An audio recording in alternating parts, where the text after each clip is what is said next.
The air in courtroom 4B was a stale cocktail of anxiety and cheap disinfectant. It clung to the dark, polished mahogany of the pews and the worn spines of the law books lining the walls. An incessant low hum from the fluorescent lights overhead was the only sound, a monotonous drone that felt like a headache, taking physical form. Mylene sat perfectly still on the hard bench, her hands folded neatly in her lap. To the casual observer, she was a portrait of nervous insignificance. Her dress was a simple, faded blue cotton, the kind of garment that held no memory of its original color. Her shoes were practical, worn flat at the heels. She looked like someone who spent her life on the periphery, a ghost in the machinery of other people's important lives.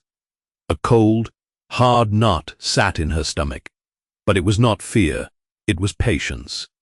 Across the aisle, Arthur Vance paced like a predator. He owned the room, and he knew it. His suit was a masterpiece of charcoal gray silk, tailored so precisely it seemed to have been woven onto his frame. A sliver of a platinum watch peeked from beneath his French cuff, winking in the flat, unforgiving light. He was a monument to expensive, ruthless victory. His gaze swept the room, dismissing the nervous prosecutor, the bored-looking jury, and finally it landed on Maya and the small, frail woman beside her. A sneer, subtle but unmistakable, twisted the corner of his perfect mouth. He saw exactly what she was designed for him to see, a tired-looking black woman and a terrified old Chinese lady prey. Inside Vance's mind, the case was already won. He saw the old woman, Mrs. Chen, as a pathetic prop. Her testimony was a garbled mess, filtered through a clumsy, overwhelmed court translator who clearly could not grasp the subtleties of whatever backwater dialect the woman spoke. The prosecutor, a fresh-faced kid named David Chen, was hopelessly out of his depth, a guppy thrown into a tank with a great white shark. And the black woman, next to her, a caregiver, a neighbor, some bleeding heart. He would shred them all before lunch. The bailiff's voice cracked through the silence. All rise. Judge Eleanor Vance swept into the room, her black robes flowing behind her like a dark tide. She settled into her high-backed leather chair, her expression one of weary impatience. The weight of the system was palpable in her posture. The inciting incident had been a quiet, devastating act of theft, not with a gun, but with a pen and a smile. Vance's client, a developer named Marcus Lee, had charmed his way into Mrs. Chen's life, preying on their shared heritage. He had spoken to her of home, of shared values, and then had her sign away her small apartment, her life savings, in a series of complex English documents she could not possibly understand. Now, Mrs. Chen was on the stand, her voice a fragile, trembling whisper. The court-appointed translator, a young woman named M.S. Alvarez, leaned in, her brow furrowed in concentration. Chen's soft, lilting speech then turned to the microphone and delivered a stilted, uncertain translation. He said he was a friend, M.S. Alvarez relayed. He promised security. For my future. Arthur Vance shot to his feet. Objection, Your Honor. Hearsay, and frankly incoherent, Judge Vance sighed, tapping her pen on the desk. Mr. Chen, can your witness be more specific? This is going nowhere. David Chen, the young prosecutor, flushed a deep red. He looked small behind the massive prosecution table. Your Honor, Mrs. Chen is trying to explain the nature of the deception. The emotional manipulation was key to the fraud. Deception requires clear communication, Vance boomed, his voice dripping with condescension. So far, all I'm hearing is a muddle. Perhaps the witness is confused about the events. He did not look at Mrs. Chen. He looked at the jury, planting the seed. Old, confused, unreliable. Maya watched him. Her breathing remained slow and even. She noted the way he angled his body toward the jury box, the way he modulated his voice for maximum effect, the subtle hand gestures that dismissed and belittled. He was a performer, and this courtroom was his stage. She had seen men like him before, in sterile negotiation rooms, in Geneva, intense back-channel meetings in Beijing. Men who confused arrogance for intelligence, volume for validity. The cross-examination was a bloodbath. Vance approached Mrs. Chen with a predatory grace. He never raised his voice. He used a soft, almost pitying tone that was far more damaging than any shout. "Chen," he began, letting the name hang in the air. "You signed these documents, did you not?" He gestured to a stack of papers on the evidence table. "F's." Alvarez translated. Mrs. Chen nodded. She spoke a few soft sentences. "She says she did," the translator reported. "But she did not know what they said." "Objection," Vance snapped, the friendly mask dropping for a second. "Speculation as to the witness's state of mind." "Sustained," the judge muttered. Vance smiled again. "So you signed them. You are literate, are you not?" More murmuring. The translation came back. "She can read her own language, but not English," Vance stated, turning to the jury with a theatrical shrug. "Not the language of the legally binding contracts she signed." "No further questions for this. Witness, Your Honor." He walked back to his table, the scent of victory rolling off him in waves. He had effectively painted Mrs. Chen as, at best, a fool and at worst, a liar, suffering from buyer's remorse. During the morning recess, David Chen slumped onto the bench next to Maya. He looked utterly defeated. "This is a disaster," he whispered, rubbing his temples. "He's making her look incompetent. The jury is siding with him. I can feel it." He looked at Maya, his eyes pleading for some kind of hope. "I'm sorry, Maya. I should have prepared better. Maybe we should ask for a continuance. Find a better translator." Maya turned her head slowly, her gaze calm and steady. A strange serenity emanated from her, an unnerving stillness in the heart of the storm. "No, David," she said, her voice low but clear. "Let him continue. He's burying us."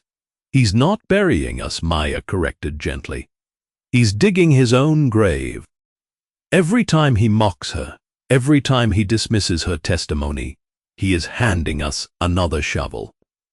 She paused, her eyes flicking toward Vance, who was laughing with his client on the other side of the room. "He's building our case for us. Just let him keep talking." David Chen wanted to argue, to protest, but there was something in her voice, an absolute, unshakable certainty that silenced him. He nodded, a knot of confusion and reluctant trust tightening in his chest. He didn't understand her strategy, but he suddenly felt he was no longer the one in charge of it. When court resumed, the prosecution's case continued to crumble. Witness after witness was dismantled by Vance's surgical cross-examinations. He was a master of ridicule and misdirection. He made a bank teller look foolish, a notary public seem complicit. He was enjoying himself immensely. This was not a trial, it was a performance. The judge was his sister, for God's sake. Even if she maintained a professional distance, he knew she wouldn't let this amateur prosecutor make a mockery of her courtroom with such a flimsy case. Finally, David Chen, looking pale and desperate, said, "The prosecution calls Maya Lin to the stand." A ripple of confusion went through the courtroom. "Who? The quiet woman in the blue dress?" Vance leaned back in his chair, a wide grin spreading across his face. Oh, this was perfect! The grand finale of the comedy. He would tear this woman apart. Maya walked to the stand with a quiet dignity that seemed to irritate Vance. She sat, smoothed her dress, and placed her hands in her lap. She looked small and vulnerable under the harsh lights. David Chen began his questioning, his voice shaky. He established that Maya was Mrs. Chen's neighbor and had been helping care for her since her husband passed away. He was trying to establish her as a character witness, someone who could speak to Mrs. Chen's sound state of mind. It was weak, and Vance knew it. He barely waited for Chen to finish before he rose. "The defense will cross-examine," he announced, striding toward the witness box. He leaned against the railing, invading her personal space, his expensive cologne, a cloying, aggressive scent. "Miss Lin." "Is it Miss?" "Oh, Mrs. Miss," Maya replied, her voice soft. "You are listed in the witness deposition as a home aide. Is that correct? You help Mrs. Baal Chen with her groceries, her cleaning? I help her where she needs help," Maya said evenly. "A noble profession," Vance said, his tone making it sound like the most demeaning job imaginable. "Tell me, Miss Lin, do you have any formal education in finance? In real estate law? In contract law?" "No, counselor." "No," he repeated, turning to the jury. "No expertise whatsoever. Yet you believe your elderly, non-English-speaking neighbor was somehow wronged?" "I believe she was robbed," Maya stated simply. A flicker of annoyance crossed Vance's face. He had expected her to be more timid. He decided to change tactics, to go for the jugular. "Let's talk about language, shall we? You spend a lot of time with Mrs. Chen. You must speak her language." "Yes," Maya said. "So you, a simple aide," he sneered, emphasizing the words, "claim to understand this woman better than a certified court translator?" "I understand what she is saying, yes." This was it, the trap. "Excellent. Then, let's have a little demonstration." He turned to his client, Marcus Lee, and spoke to him in crisp, standard Mandarin. Lee replied with a short, rehearsed phrase.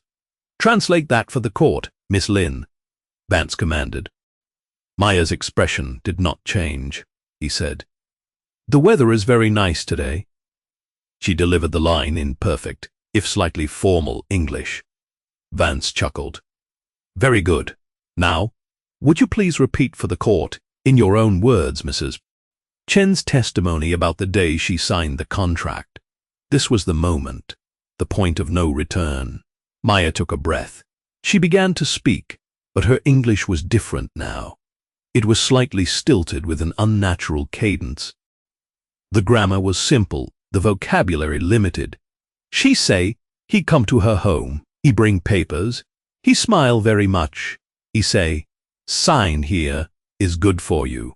A low murmur of laughter rippled through the gallery. Vance's grin was predatory. He had her. He had them all. He threw his hands up in a gesture of mock disbelief. He turned to the judge, his face a mask of righteous indignation. "Your Honor, do you hear this?" Broken English. He roared, his voice filling the courtroom. "This is the prosecution's star witness. This is the person who claims to understand the nuances of this case." He turned back to Maya, his eyes glinting with cruel triumph. "How can this court possibly trust a translation, or any testimony for that matter, from someone who can't even speak the court's language properly? This entire case is a farce." The jury was nodding. They saw it. It was plain as day. The old woman was confused, and her friend was a simpleton. David Chen buried his face in his hands. It was over. Vance stood there, basking in the silence, letting his victory sink in. He was the law in this room. He was the master. He had won. He was wrong. A change came over Maya Lin. It was not sudden or dramatic. It was a subtle, terrifying shift, like the temperature dropping 20 degrees in a second. The anxious posture evaporated. Her spine straightened. The nervous flicker in her eyes was replaced by a gaze as cold and clear. The veil of the ordinary, unassuming woman was gone. She lifted her head and looked directly at Arthur Vance. The stilted, broken accent vanished completely and utterly. When she spoke, her voice was a new instrument, perfectly modulated, crisp and resonant, with an authority that silenced the entire room. Her English was not just fluent, it was magnificent, the kind of precise, eloquent diction that could command boardrooms and lecture halls. "Counselor," she said, her voice quiet, but carrying to every corner of the room, "you are conflating dialectical nuance with linguistic incompetence." The words hit the air with the force of a physical blow. "It is a common error," she continued, her eyes locked on his, "made by those who are too arrogant to appreciate the complexities they cannot be bothered to understand. A fatal error." The courtroom was utterly silent. The hum of the lights seemed to have stopped. Vance's triumphant smirk dissolved, replaced by a slack-jawed expression of pure shock. His face, moments before flushed with victory, began to drain of all color. What did you say?" he stammered, the words catching in his throat. Maya ignored him. She turned her attention to the bench, addressing the equally stunned Judge Vance. "Your Honor, with the court's permission, I would like to address the matter of translation directly." Judge Vance, who had been leaning back in her chair, now sat bolt upright. She stared at Maya as if seeing her for the first time. "Permission granted, Miss Lin." "Thank you, Your Honor," Maya said. "The witness, Mrs. Chen, does not speak standard Mandarin, nor does she speak Cantonese. Her native tongue is a specific Hakka dialect, localized almost exclusively to the Dabu County region of Guangdong Province. It is a tonal language with 8 tones, not 4, and it shares more linguistic roots with Gan than with standard Mandarin. Alvarez is commendably fluent in Cantonese and Mandarin. However, asking her to translate Mrs. Chen's Hakka dialect is akin to asking a modern English speaker to provide a relay-tai-si verbatim translation of Beowulf in its original Old English. The attempt is admirable, but the result is, as the counselor so crudely put it, incoherent. Without breaking stride, Maya turned to the frail woman in the front row. She leaned forward slightly and spoke. A torrent of fluid, elegant Hakka dialect poured from her lips. It was a sound no one in the room, save one, had ever heard before. It was music, complex and beautiful. Chen's face, which had been a mask of fear and confusion for 2 days, transformed. Her eyes lit up with a brilliant, shocking clarity. A lifetime of fear seemed to melt away. She replied instantly, her voice no longer a timid whisper, but a strong, animated torrent of words. The 2 women conversed for a full 30 seconds, a rapid, effortless exchange that was as beautiful as it was baffling to everyone else. Then Maya stopped. The courtroom was frozen in a state of collective awe. But she was not finished. Her head swiveled, her icy gaze landing on the defense table, on the slick, smiling developer, Marcus Lee.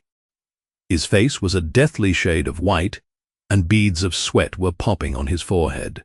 Maya addressed him directly. She did not raise her voice. She did not need to. She spoke in the exact same, rare, Hakka dialect she had used with Mrs. Bright. "Chen."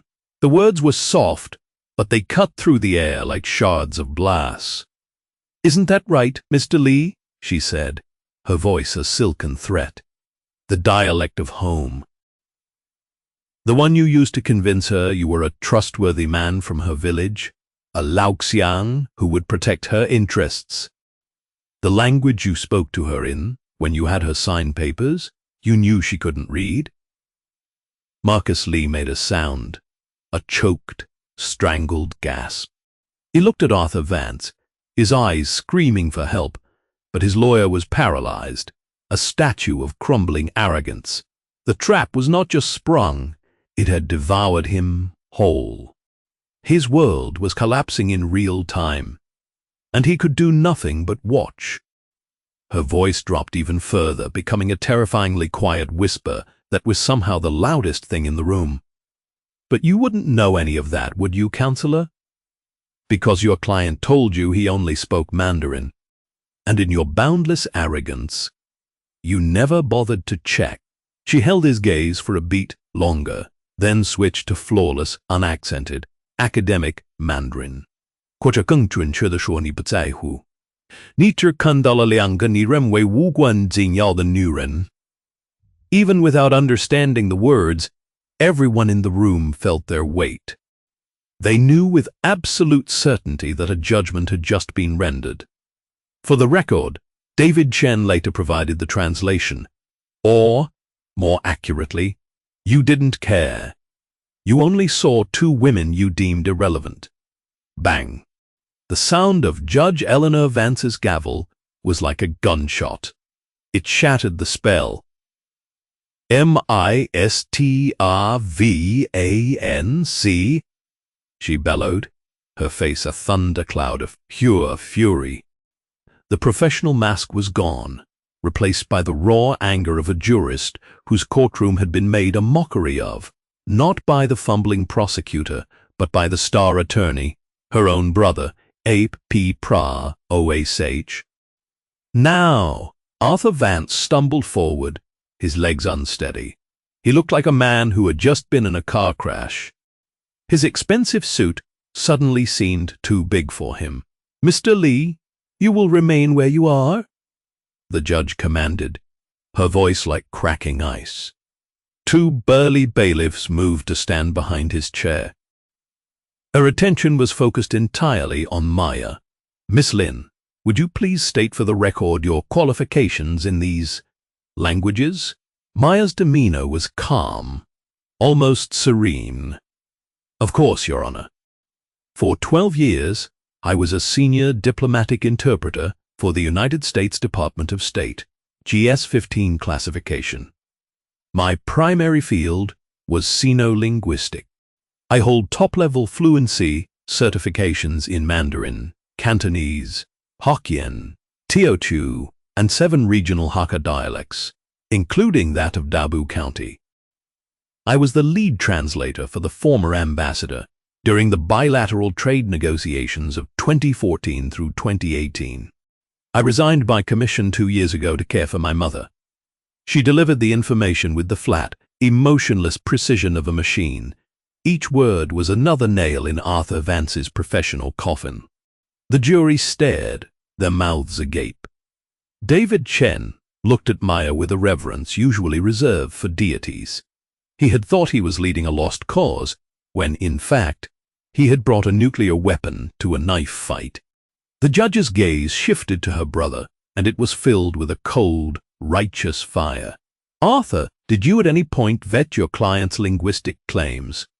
Did you perform even the most basic due diligence before building your entire defense on the supposed incoherence of a witness whose language you made no effort to identify or understand?"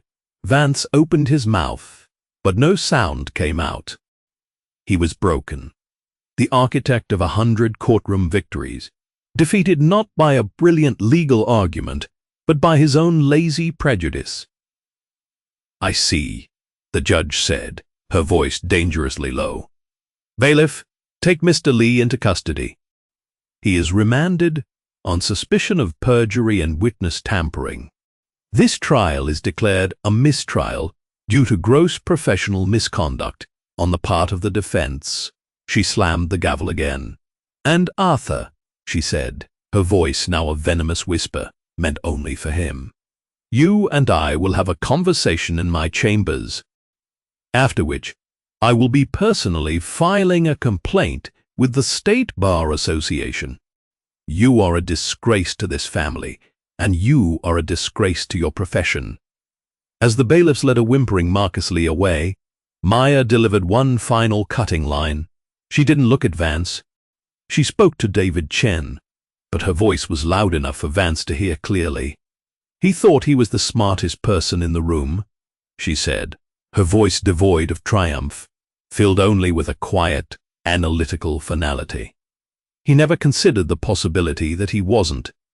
The fallout was not merely professional. It was biblical. The story of Arthur Vance's spectacular implosion became the stuff of local legend. The media, smelling blood, descended with a ferocity that was breathtaking.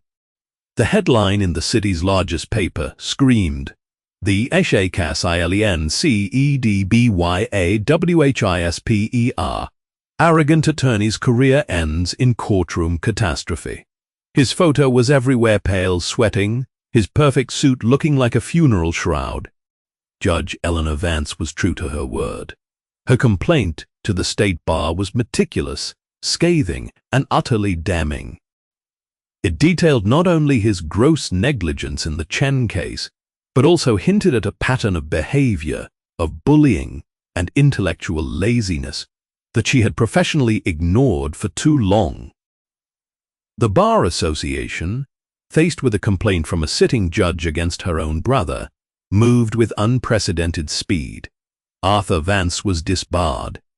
The decision was unanimous. His prestigious law firm, Vance, Adler, and Croft, dropped his name from their letterhead within 24 hours. His partners, men he had mentored and made rich, issued a public statement condemning his appalling lack of professional ethics and assuring the public that his behavior was not representative of their firm. They cut him loose like a diseased limb. His clients, the wealthy and powerful corporations who had paid him millions to make their problems disappear, abandoned him overnight. His phone, once a constant source of power and affirmation, fell silent. The financial ruin was swift and total. Without his license, his income vanished. The lawsuits from former clients, who now wondered what other shortcuts he had taken in their cases, began to pile up. He was forced to sell his penthouse apartment, his collection of vintage sports cars, his vacation home in the Hamptons. He filed for bankruptcy within 6 months. His social life disintegrated. His wife, a woman who had married his status as much as the man, left him, taking the children and the last of their liquid assets.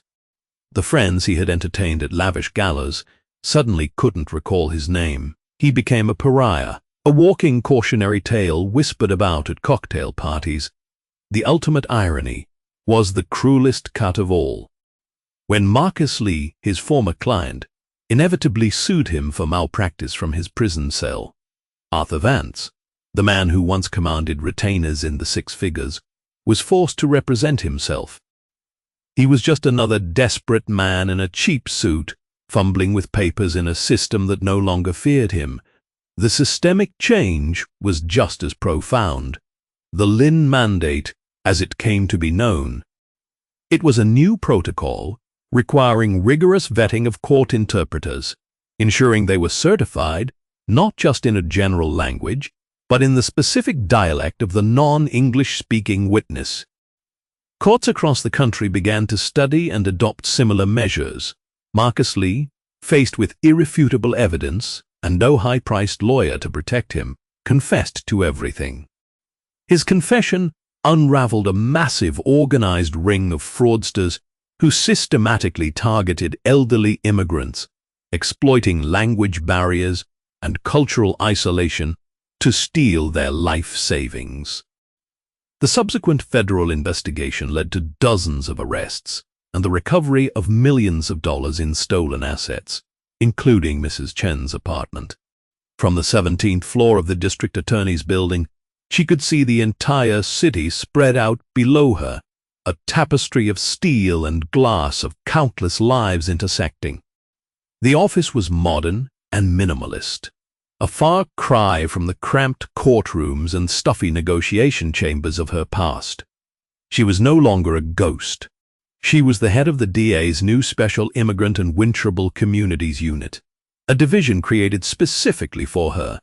She had a team of investigators and lawyers, all hand-picked, all fluent in multiple languages, all dedicated to protecting those the system had so often ignored.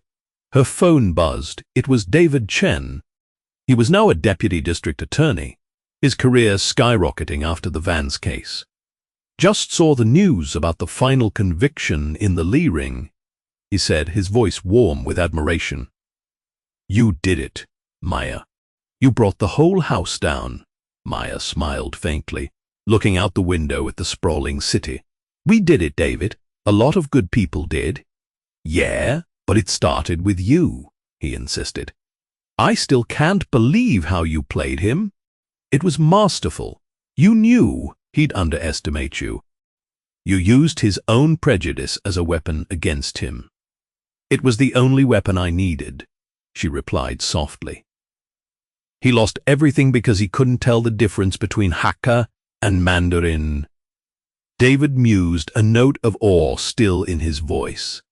Maya's expression grew serious. She looked at the reflection in the glass, at the woman who had traded a life of quiet anonymity for one of public service. No, David, she said, her voice dropping to that same quiet, precise tone she had used in the courtroom. Vance didn't lose because I speak Mandarin.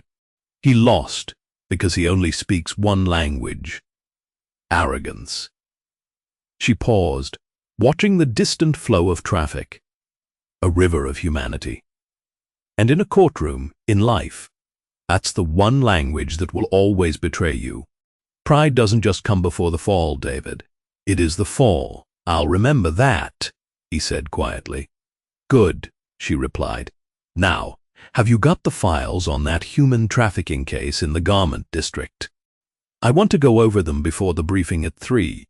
She hung up the phone. The call finished. She picked up a thick new case file from her desk, its pages filled with the stories of people who needed a voice, a shield. Her work was not over. It had just begun. What an incredible story. Maya Lin, a woman who appeared to be a simple caregiver, revealed herself to be a linguistic and strategic genius, a true, quiet professional. She proved that the most powerful weapon in any room isn't a loud voice or an expensive suit, but a sharp mind and an unshakable resolve. The defense lawyer, Arthur Vance, thought he was untouchable, a master of his universe. But karma has a way of finding the arrogant, and his downfall was a direct result of his own prejudice and his fatal underestimation of the woman in the simple blue dress.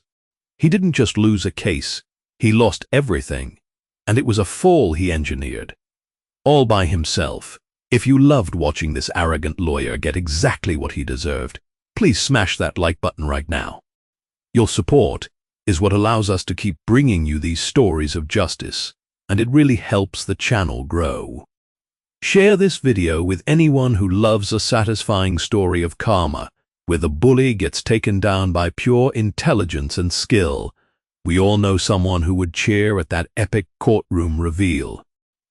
And if you haven't already, what are you waiting for? Don't forget to subscribe and hit that notification bell so you never miss out on our daily drama and revenge stories. We post new videos every single day, and you won't want to miss the next one. Now I have a question for you. Let me know in the comments below.